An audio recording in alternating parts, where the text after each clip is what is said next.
Go. All right, guys, we're back at it. Got Dirty Dan. Theo, where you at? There he is. He's always in the back. He always hides. All right, guys, this is what we're dealing with today. Nope, let me turn around. What the heck? Here we go. Look at this monster. You might not see it, might not do it justice till you turn around here and look at that honker. Try to look. We can't even balance it.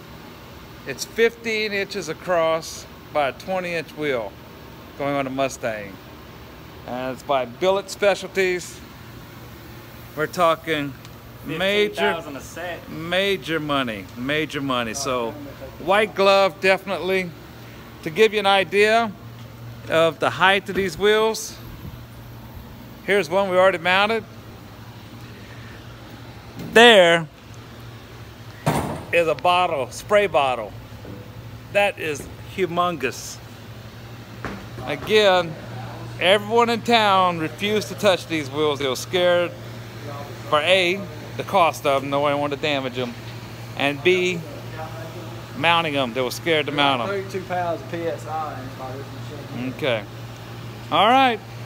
Well, like I said, that's what we do here at Wheel Tech. That's what we do, Wheel Tech of Memphis. We do what the other guys don't want to do. So, hey, hit that subscribe button. Hit us a shout out, tag us, and we'll be happy to hear from you. Peace.